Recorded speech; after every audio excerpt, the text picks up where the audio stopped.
Penyakit lanas pada tembakau ancaman serius bagi hasil panen. Bisa tani, sahabat para petani. Bisa tani, semua bisa bertani.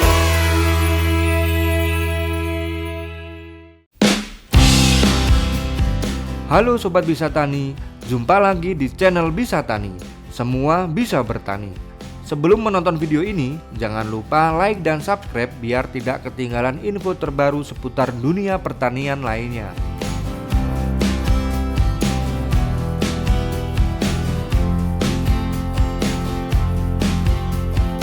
Penyakit lanas yang disebabkan oleh jamur patogen Phytophthora nicotianae sebelumnya dikenal sebagai Phytophthora parasitica, merupakan salah satu penyakit utama dan paling merugikan pada tanaman tembakau di berbagai belahan dunia, termasuk di Indonesia. Penyakit ini dapat menyerang seluruh bagian tanaman pada berbagai pertumbuhan, mulai dari bibit di persemaian hingga tanaman dewasa di lapangan.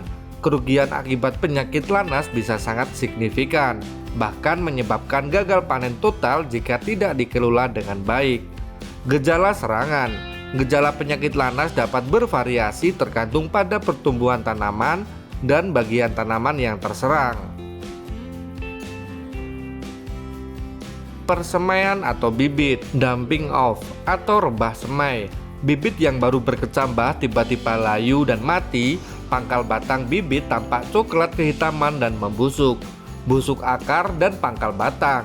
Bibit yang lebih besar menunjukkan gejala nekrosis atau kematian jaringan berwarna coklat kehitaman pada akar dan pangkal batang. Pertumbuhan bibit terhambat dan akhirnya mati. Tanaman dewasa di lapangan. Busuk akar. Sistem perakaran menjadi coklat kehitaman, rapuh dan membusuk. Tanaman menjadi layu meskipun tanah cukup lembab. Busuk batang. Lesi berwarna coklat kehitaman dan basah muncul di pangkal batang, yang kemudian meluas ke atas. Batang menjadi lunak dan mudah patah.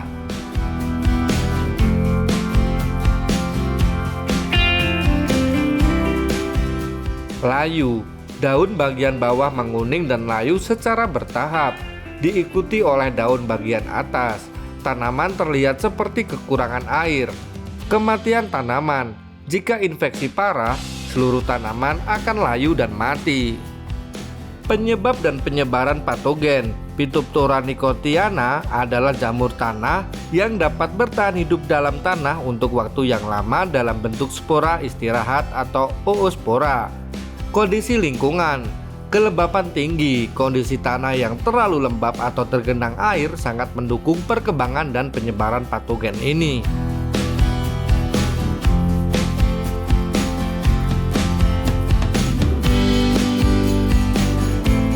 Suhu hangat.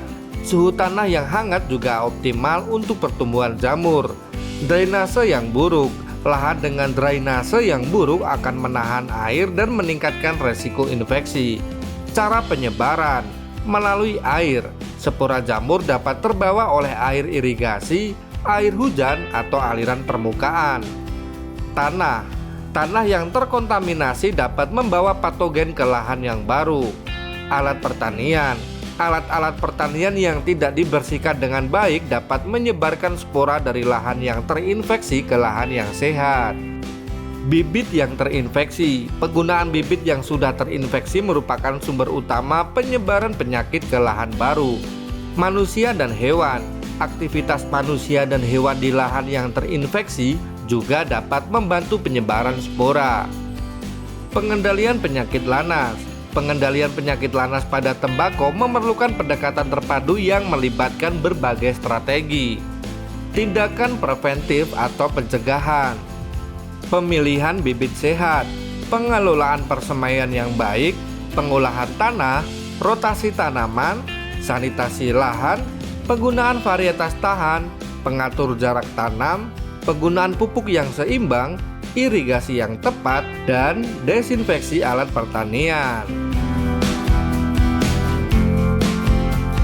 Tindakan kuartif atau pengobatan. Penggunaan fungisida. Aplikasi fungisida sistemik dan kontak yang efektif terhadap Phytophthora dapat membantu mengendalikan penyakit. Fungisida harus diaplikasikan sesuai dengan dosis dan waktu yang dianjurkan.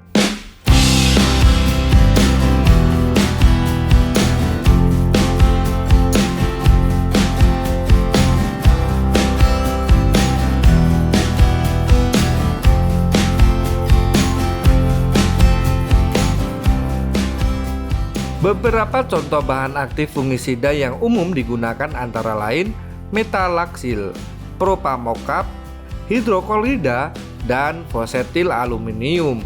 Pengaplikasian pada tanah dan tanaman. Fungisida dapat diaplikasikan melalui penyiraman pada tanah di sekitar pangkal batang atau penyemprotan pada bagian atas tanaman. Pembuangan tanaman sakit. Tanaman yang menunjukkan gejala parah sebaiknya segera dicabut dan dimusnahkan untuk mencegah penyebaran lebih lanjut. Jangan membuang tanaman sakit di sekitar lahan pertanaman. Perbaiki drainase. Jika ditemukan genangan air, segera perbaiki sistem drainase lahan. Pentingnya pengelolaan terpadu. Pengendalian penyakit lanas yang paling efektif adalah melalui pendekatan pengelolaan terpadu yang menggabungkan tindakan preventif dan kuaratif.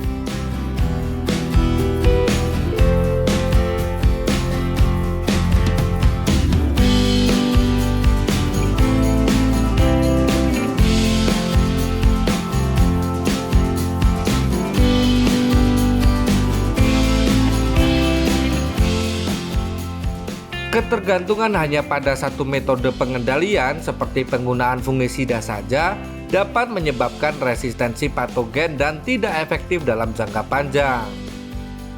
Pemahaman yang baik tentang siklus hidup patogen, kondisi lingkungan yang mendukung perkembangan penyakit, dan gejala serangan pada berbagai pertumbuhan tanaman sangat penting untuk keberhasilan pengendalian penyakit lanas pada tembakau.